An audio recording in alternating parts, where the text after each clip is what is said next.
अहानबद मरुएब पाव अमना कुकी की union territory की manglan Naga सिंह येत पाहुरकली Naga की लमद जर्मन रोड नत्रगना टाइगर रोड सेम यारोय लियांगमै नागासी Naga सिंह की लम फारग जन्म रोड नत्रगना टाइगर रोड हाइब्रे सिंह बुलमी सेम नबगी थौराम खुदक लेफनगदबनी हाइना इसदा लियांगमै नागासी चेयरमैन एसोसिएशन ELN CCA ना फोंदोरकली लोब असुगी मीडिया सेल ना थदरप सेलमन हाई कुकी सिंह नागा की लम फावर कांगपोकपि चुचांपुर फावबा samnahana Zarman road natragana tiger road haiba lambi semnabigi thawrang asi Ministry of Home Affairs na khudak telefon gadawani ipai pusuna thambiramba nangagi lamda Zarman road natragana tiger road natragana lion road haiba amata lairamdi haina palladuna solution hai land record te yawdaba khusem gi oiba lambi semduna nangagi lamda semba sagatpegi thawrang kya bekhalagli basi naga purupu atamna singna bani haina lokom thui semba sagatpegi mingda ipai pusuna thambiramba nangagi lambi semjilakpa tarabadi araiba pampi sijinaduna thingnaba honagani asigumba thawong sin hanadagi tangdu laitawa phiom lairaktraba lamda masida kangluki umkhanaba thawdu amaga thawalakpa yai naga miyam gi maram sabu wafam asubu thawsadaba tarabadi madura tholakpa apapatagi tekchakpa namak mari lenabasingna pugadabana habu wafam yauna maruiba wafam oina thamlakli Ministry of Home Affairs na hiramasigi matana wakal muna khantaraga thabak tawigi tangai phadaba lei haina palladuna sirol sinhai Kuki singna pekhalagliba thawranga sida atopa puruki lam khopsilakpa maramna kang masilgi marakta thooningda ba thawdok kya tholakpa yai India government na naga gi lamda asiguma makalgi semga sagatpagi thawrang amata taholoidabane habu wapam yawn phungtoki Amaromdana embusta laikhidraba KNA gi thapina sizinaba car gi number sasinabu iramli Chuzangpu district ki Moljangkhulda ngarang United Kuki National Army UKN Gather singna sathaki be embusta laikhidraba KNA gi deputy commander in chief amasung maki escort ani eduna tonglakhi pakar adu sasinaba semjinba registration number oiram lehari report amagi matungna thawdok thokpham dagi phangkhiba Hyundai Creta MN01AZ 1987 hairiba number adu maitai pangal amagi car gi number ni asingba car adu gi mapu oiriba maitai pangal adu gi car adu di mamang saida yamna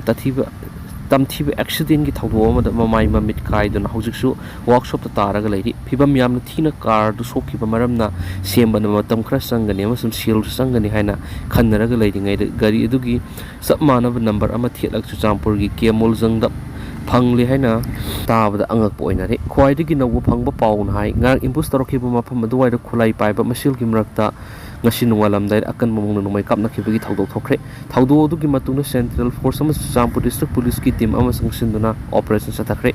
ngarangi impus adu United Kuki National Army sathakibane haina siro lama thodokuna claim tawrakre claim toropgi sirol aduda makoina matam kharagi mamangda lahulup asigi publicity secretary pharaga mihathina khatkibigi laman khumbani hana phungdorakli hari ngarangi embus adugi tung tarak kanagumana social media natraga lambi lamjawra protest tawraglagadi makoigi matakta su kuthagana han ki hanba maram amasu phungdokhiba lekre oiragliba phiba masida makhatana irang lakpa ye hari dentang na topa pawman isagi lamna posai thawada athingba pibirakano Thawbal district ki manungsana laiba Seram Tangkul village ki lam asibu langmai thet ki lam nerak pamadi isa ki lam na posai thawra athingwa pirakpasi yamna lebak thibani haina Seram Tangkul Development Authority ki secretary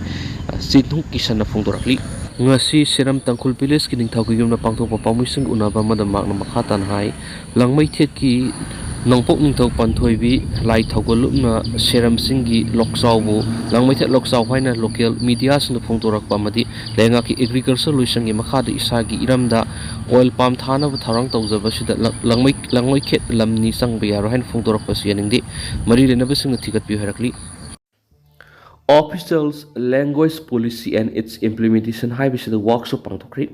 Official Language Policy and its implementation high Hiramasida Manipur University Official Language Cell na sinduna nomigweba workshop ama pangtokre Manipur University ki court hall pangtopu workshop hangtopu ki thorama ma the MU ki Vice Chancellor Professor N Lokendra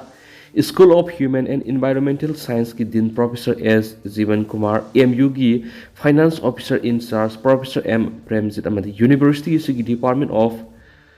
Hindi ki Dr. CS Ingona President Members si oina sargyaki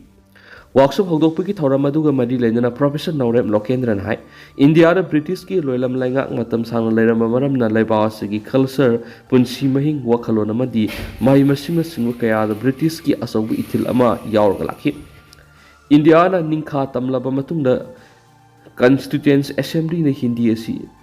ꯔꯥꯇ꯭ꯔꯕꯛꯁ ꯍꯥꯏꯅꯁꯨ ꯈꯪꯈꯤ ꯃꯗꯨꯒꯤ ꯃꯇꯨꯡ ꯀꯨꯝꯖꯥ ꯏꯪ 1964 ꯔꯥꯇ꯭ꯔꯕꯛꯁ ꯑꯦꯛ ꯑꯁꯤ pass ꯇꯧꯈꯤ ꯃꯈꯥ ꯇꯥꯔꯛꯄꯗ ꯒꯣꯚꯔꯟꯃꯦꯟꯠ ꯑꯣꯐ ꯏꯟꯗꯤꯌꯥꯒꯤ ꯇꯣꯉꯥꯟ ꯇꯣꯉꯥꯟꯕ ꯑꯣꯐꯤꯁ ꯑꯃꯗꯤ ꯗꯤꯄꯥꯔꯠꯃꯦꯟꯠ ꯀꯌꯥꯗꯤ ꯍꯤꯟꯗꯤ ꯂꯣꯟꯅ ꯃꯍꯨꯠ ꯁꯤꯟꯕ ꯍꯧꯔꯛꯈꯤ ꯍꯧꯖꯤꯛꯇꯤ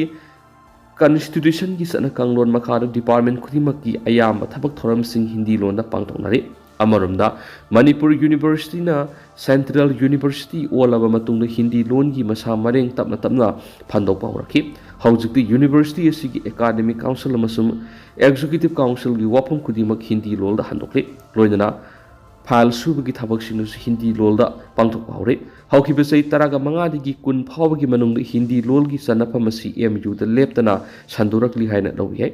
ꯁꯦꯟꯇ꯭ꯔꯦꯜ ꯌꯨꯅꯤꯚꯔꯁꯤꯇꯤ ꯑꯣꯜꯂꯕ MUꯒꯤ ꯊꯕꯛ ꯊꯧꯔꯝꯁꯤꯡ ꯄꯥꯡꯊꯣꯛꯄꯗ ꯍꯤꯟदी ꯂꯣꯟ ꯌꯥꯎꯍꯟꯕꯒꯤ ꯇꯉꯥꯏꯐꯗꯕ ꯑꯗꯨꯃꯛ ꯂꯩ ꯃꯁꯤ ꯄꯨꯝꯅꯃꯛ UGCꯅꯁꯨ ꯌꯦꯡꯁꯤꯜꯂꯤꯕꯅꯤ ꯍꯥꯏꯅ ꯄ꯭ꯔꯣꯐꯦꯁꯔ ꯂꯣꯀꯦꯟꯗ꯭ꯔꯅ ꯃꯈꯥ ꯇꯥꯅ ꯐꯣꯡꯗꯣꯛꯈꯤ ꯑꯃꯔꯣꯝꯗꯅ ꯂꯩꯉꯥꯛꯅ ꯊꯧꯁꯥꯗꯕꯅ ꯗꯤꯞ ꯕꯥꯏꯆꯣꯡ PHC ꯅꯤꯡꯈꯥꯏꯕ ꯌꯥꯅ ꯂꯩꯔꯤ ꯃꯅꯤꯄꯨꯔ ꯂꯩꯉꯥꯛꯀꯤ ꯃꯔꯤ ꯂꯩꯅꯕ ꯗꯤꯄꯥꯔꯠꯃꯦꯟꯠꯅ ꯃꯇꯝ ꯀꯨꯏꯅ ꯊꯧꯁꯥꯗꯅ ꯊꯝꯕꯗꯒꯤ ꯀꯥꯡꯄꯣꯛꯄꯤ ꯗꯤꯁꯇ꯭ꯔꯤꯛꯀꯤ ꯇꯨꯏꯂꯪ ꯑꯦꯔꯤꯌꯥꯗ ꯂꯩꯔꯤꯕ ꯑꯃꯠꯇ ꯉꯥꯏꯔꯕ ꯇꯤ ꯕꯥꯏꯆꯣꯡ ꯄꯕ꯭ꯂꯤꯛ ꯍꯦꯜꯊ ꯁꯦꯟꯇꯔ ꯑꯁꯤ ꯅꯤꯡꯈꯥꯏꯕꯒꯤ ꯐꯤꯚꯝꯗ ꯂꯩꯔꯤ ꯀꯥꯡꯄꯣꯛꯄꯤꯒꯤ ꯇꯨꯏꯂꯥꯡ ꯔꯤꯖꯟꯗ ꯑꯃꯠꯇ ꯉꯥꯏꯔꯕ ꯈꯨꯜ ꯌꯥꯡꯈꯩꯔꯣꯝꯒꯤ ꯈꯨꯟꯖꯥ 15,000ꯔꯣꯝꯅ ꯍꯛꯁꯦꯜꯒꯤ ꯑꯣꯏꯕ ꯑꯅꯥ ꯑꯌꯦꯛ ꯂꯥꯛꯄ ꯃꯇꯝꯗ ꯑꯃꯠꯇ ꯉꯥꯏꯔꯕ ꯇꯤ ꯕꯥꯏꯆꯣꯡ PHC ꯑꯁꯤ ꯍꯧꯖꯤꯛ ꯃꯇꯝꯒ ꯆꯨꯅꯕ ꯏꯟꯐ꯭ꯔꯥꯁ꯭ꯇ꯭ꯔꯛꯆꯔ ꯑꯃꯗꯤ ꯃꯦꯟ ꯄꯥꯋꯔ ꯋꯥꯠꯄꯗ ꯅꯠꯇꯅ ꯁꯦꯟꯇꯔ ꯑꯁꯤꯒꯤ ꯕꯤꯜꯗꯤꯡ ꯑꯁꯤ ꯅꯤꯡꯈꯥꯏꯕ ꯌꯥꯕꯒꯤ ꯐꯤꯚꯝꯗ ꯂꯩꯔꯤ ꯍꯥꯏꯔꯤ ꯈꯨꯟꯖꯥꯁꯤꯡꯅ ꯐꯣꯡꯗꯣꯔꯛꯄꯒꯤ ꯃꯇꯨꯡ ꯏꯟꯅ ꯍꯥꯏꯔꯤꯕ PHC ꯑꯁꯤ ꯂꯩꯒꯗꯕ ꯃꯦꯟ ꯄꯥꯋꯔꯗꯒꯤ ꯍꯧꯖꯤꯛ ꯄꯨꯟꯅ ꯀꯣꯟꯇ꯭ꯔꯦꯛꯇ ꯗꯣꯛꯇꯔ ꯑꯃ ꯌꯥꯎꯅ ꯄꯨꯟꯅ ꯁ꯭ꯇꯥꯐ ꯃꯔꯤꯅ ꯍꯧꯈꯤꯕ ꯆꯍꯤ 2-3 ꯑꯁꯤ ꯆꯂꯥꯏꯗꯨꯅ ꯂꯥꯛꯂꯤ ꯃꯁꯤꯒꯤ ꯃꯊꯛꯇ ꯇꯨꯏꯂꯪ ꯕ꯭ꯂꯣꯛ ꯑꯁꯤ ꯀꯥꯡꯄꯣꯛꯄꯤꯒꯤ ꯌꯥꯝꯅ ꯍꯟꯖꯤꯟꯕ ꯂꯝꯕꯤ ꯊꯣꯡ ꯈꯨꯗꯣꯡꯆꯥꯗꯕ ꯃꯐꯝꯗ ꯂꯩꯕ ꯃꯔꯝꯅ ꯑꯀꯣꯏꯕꯗ ꯇꯥꯔꯤꯕ ꯈꯨꯜ ꯌꯥꯡꯈꯩꯔꯣꯝ ꯑꯁꯤ ꯃꯩ ꯅꯤꯡꯊꯤꯅ ꯐꯪꯗꯦ ꯑꯃꯗꯤ ꯍꯦꯜꯊ ꯀꯦꯌꯔꯒꯤ ꯂꯝꯗ ꯈ꯭ꯋꯥꯏꯗꯒꯤ ꯁꯣꯠꯊꯕ ꯃꯐꯝ ꯑꯣꯏꯗꯨꯅ ꯂꯥꯛꯂꯤ ꯌꯥꯝꯅ ꯂꯥꯏꯕꯛ ꯊꯤꯕꯗꯤ ꯀꯔꯤꯒꯨꯝꯕ ꯁꯦꯟꯇꯔ ꯑꯁꯤꯗ ꯂꯩꯔꯤꯕ ꯀꯣꯟꯇ꯭ꯔꯦꯛꯆꯨꯑꯦꯜ ꯗꯣꯛꯇꯔ ꯑꯁꯤꯅ ꯁꯨꯇꯤ ꯂꯧꯗꯨꯅ ꯆꯠꯈ꯭ꯔꯕꯗꯤ PHC ꯑꯁꯤ ꯃꯦꯗꯤꯀꯦꯜ ꯄꯔꯁꯣꯅꯦꯜ ꯑꯃꯠꯇ ꯂꯩꯇꯕ ꯍꯥꯏꯕꯗꯨ ꯑꯣꯏꯔꯤ ꯃꯗꯨꯅ ꯈꯨꯜ ꯌꯥꯡꯈꯩꯔꯣꯝ ꯑꯁꯤꯗ ꯀꯔꯤꯒꯨꯝꯕ ꯏꯄꯤꯗꯦꯃꯤꯛ ꯅꯠꯇ꯭ꯔꯒꯅ ꯑꯔꯨꯕ ꯑꯅꯥꯕ ꯁꯥꯕꯣꯛꯀꯤ ꯄꯨꯈꯠꯂꯛꯄꯁꯤꯡ ꯌꯥꯝꯅ ꯈꯨꯗꯣꯡꯆꯥꯗꯕ ꯃꯑꯣꯡꯗ ꯑꯋꯥꯕ ꯃꯥꯌꯣꯛꯅꯗꯨꯅ ꯂꯥꯛꯂꯤ ꯀꯔꯤꯒꯨꯝꯕ ꯌꯥꯝꯅ ꯑꯔꯨꯕ ꯂꯩꯅꯥ ꯑꯁꯤ ꯀꯟꯁꯤꯜꯂꯛꯄ ꯇꯥꯔꯕꯗꯤ ꯍꯥꯏꯔꯤꯕ ꯈꯨꯜ ꯑꯁꯤꯗꯒꯤ ꯀꯥꯡꯄꯣꯛꯄꯤ ꯗꯤꯁꯇ꯭ꯔꯤꯛ ꯍꯦꯗꯀ꯭ꯋꯥꯇꯔ ꯇꯝꯅ ꯀꯤꯂꯣꯃꯤꯇꯔ 35 ꯈꯣꯡꯅ ꯊꯣꯛꯂꯛꯇꯨꯅ ꯂꯥꯌꯦꯡꯕ ꯇꯥꯕꯅꯤ ꯑꯗꯨꯒ ꯍꯧꯖꯤꯛꯇꯤ ꯕꯥꯏꯆꯣꯡ ꯍꯥꯏꯔꯤꯕ ꯈꯨꯜ ꯑꯁꯤ ꯏꯝꯐꯥꯜ ꯇꯃꯦꯡꯂꯣꯡ ꯁ꯭ꯇꯦꯠ ꯍꯥꯏꯋꯦꯗ ꯂꯩꯕ ꯃꯐꯝ ꯑꯣꯏꯕꯅ ꯁ꯭ꯇꯦꯠ ꯍꯥꯏꯋꯦ ꯑꯁꯤ ꯂꯩꯉꯥꯛꯅ ꯃꯇꯝ ꯁꯥꯡꯅ ꯌꯦꯡꯕꯤꯗꯕꯅ ꯃꯔꯝ ꯑꯣꯏꯔꯒ ꯃꯔꯨꯑꯣꯏꯅ ꯅꯣꯡꯖꯨ ꯊꯥꯅ ꯂꯥꯛꯄ ꯃꯇꯝꯗ ꯇꯣꯏꯅ ꯂꯦꯟꯁ꯭ꯂꯥꯏꯗ ꯊꯣꯛꯄ ꯑꯃꯗꯤ ꯂꯝꯕꯤ ꯆꯠꯄ ꯌꯥꯗꯕꯅꯆꯤꯡꯕꯒꯤ ꯈꯨꯗꯣꯡꯆꯥꯗꯕꯁꯤꯡ ꯈꯨꯟꯖꯥꯁꯤꯡꯅ ꯃꯥꯌꯣꯛꯅꯔꯤ ꯑꯁꯤꯒꯨꯝꯕ ꯐꯤꯚꯝ ꯑꯁꯤꯗ ꯍꯧꯖꯤꯛ ꯃꯅꯤꯄꯨꯔꯒꯤ ꯂꯩꯉꯥꯛꯅ ꯈꯨꯟꯖꯥꯁꯤꯡ ꯑꯁꯤꯒꯤ ꯑꯋꯥꯕꯁꯤꯡ ꯌꯦꯡꯕꯤꯗꯨꯅ ꯂꯝꯕꯤ ꯊꯣꯡ ꯑꯃꯗꯤ ꯍꯦꯜꯊ ꯀꯦꯌꯔ ꯐꯦꯁꯤꯂꯤꯇꯤꯁꯤꯡ ꯃꯇꯤꯛ ꯆꯥꯅ ꯊꯝꯕꯤꯕꯅ ꯈꯨꯟꯖꯥꯁꯤꯡꯒꯤ ꯌꯥꯏꯐꯕ ꯑꯣꯏꯒꯅꯤ ꯅꯠꯇ꯭ꯔꯕꯗꯤ ꯈꯨꯠꯁꯥꯎꯅꯔꯕ ꯈꯨꯟꯖꯥꯁꯤꯡꯅ ꯃꯈꯣꯏꯗ ꯄꯤꯔꯤꯕ ꯑꯋꯥꯕꯁꯤꯡ ꯑꯁꯤ ꯁꯣꯏꯗꯅꯃꯛꯀꯤ ꯃꯥꯏꯔꯤꯛꯇꯒꯤ ꯃꯩꯖꯥꯎꯕꯤ ꯍꯧꯗꯨꯅ ꯏꯔꯥꯡ ꯍꯧꯔꯛꯂꯕꯗꯤ ꯗꯤꯁꯇ꯭ꯔꯤꯛ ꯑꯦꯗꯃꯤꯅꯤꯁꯇ꯭ꯔꯦꯁꯟ ꯑꯃꯗꯤ ꯃꯔꯤ ꯂꯩꯅꯕ ꯂꯩꯉꯥꯛꯀꯤ ꯗꯤꯄꯥꯔꯠꯃꯦꯟꯠꯁꯤꯡꯗ ꯇꯥꯏꯅꯕ ꯅꯠꯇꯅ ꯎꯄꯥꯏ ꯂꯩꯔꯣꯏ ꯄꯟꯕ ꯌꯥꯏ ꯇꯤ ꯕꯥꯏꯆꯣꯡ ꯈꯨꯜ ꯑꯁꯤ ꯑꯦꯁꯦꯝꯕ꯭ꯂꯤ ꯁꯦꯒꯃꯦꯟꯠ 3 ꯍꯥꯏꯕꯗꯤ ꯇꯥꯃꯩ ꯇꯥꯗꯨꯕꯤ ꯑꯃꯁꯨꯡ ꯀꯥꯡꯄꯣꯛꯄꯤꯒꯤ ꯂꯣꯟꯅꯕ ꯃꯐꯝꯗ ꯂꯩꯕ ꯔꯤꯖꯟ ꯑꯃꯅꯤ ꯃꯁꯤ ꯁ꯭ꯇꯦꯠ ꯑꯁꯤꯒꯤ ꯈ꯭ꯋꯥꯏꯗꯒꯤ ꯂꯤꯔꯕ ꯁ꯭ꯇꯦꯠ ꯍꯥꯏꯋꯦꯒꯤ ꯅꯥꯀꯜꯗ ꯇꯥꯕ ꯈꯨꯜ ꯑꯃꯅꯤ ꯃꯔꯝ ꯑꯁꯤꯅ ꯍꯥꯏꯔꯤꯕ ꯇꯤ ꯕꯥꯏꯆꯣꯡ ꯈꯨꯜ ꯑꯁꯤ ꯃꯇꯝ ꯁꯥꯡꯅ ꯌꯦꯡꯁꯤꯟꯕꯤꯗ꯭ꯔꯕ ꯏꯊꯠ ꯑꯃꯒ ꯊꯝꯕꯤꯕ ꯑꯁꯤꯅ ꯃꯔꯝ ꯑꯣꯏꯔꯒ ꯍꯥꯏꯔꯤꯕ ꯈꯨꯜ ꯑꯁꯤꯗꯒꯤ ꯑꯍꯜ ꯑꯣꯏꯔꯕ ꯃꯤꯑꯣꯏ ꯀꯌꯥꯗꯤ ꯃꯄꯨꯟꯁꯤꯒꯤ ꯀꯥꯡꯄꯣꯛꯄꯤ ꯐꯥꯎꯕ ꯌꯧꯕ ꯐꯪꯗꯕ ꯌꯥꯎꯔꯤ ꯍꯥꯏꯅ ꯐꯣꯡꯗꯣꯛꯂꯤ ꯍꯥꯏꯅꯁꯨ ꯄꯥꯎꯁꯤꯗ ꯃꯈꯥ ꯇꯥꯅ ꯄꯜꯂꯛꯂꯤ ꯑꯗꯨꯒ ꯇꯦꯟꯇꯛꯅ ꯁꯨꯝꯅ ꯃꯌꯥꯝꯅ ꯊꯝꯖꯔꯝꯒꯦ ꯍꯧꯖꯤꯛ ꯑꯣꯏꯅꯗꯤ ꯃꯌꯥꯝ ꯄꯥꯎꯁꯤ ꯃꯇꯥꯡ ꯑꯁꯤ ꯂꯣꯏꯁꯤꯟꯖꯔꯒꯦ ꯑꯃꯁꯨꯡ ꯃꯈꯥ ꯇꯥꯕ ꯑꯅꯧꯕ ꯑꯞꯗꯦꯠ ꯃꯌꯥꯝ ꯄꯨꯟꯅ ꯉꯥꯏꯃꯤꯟꯅꯁꯦ ꯍꯥꯏꯅ ꯆꯦꯅꯦꯜ ꯑꯁꯤꯒꯤ ꯃꯥꯏꯀꯩꯗꯒꯤ ꯃꯌꯥꯝꯒꯤ ꯃꯐꯝꯗ ꯃꯈꯥ ꯇꯥꯅ ꯊꯝꯖꯔꯤ ꯃꯈꯥ ꯇꯥꯕ ꯑꯅꯧꯕ ꯑꯞꯗꯦꯠ ꯃꯌꯥꯝ ꯄꯨꯟꯅ ꯉꯥꯏꯃꯤꯟꯅꯁꯤ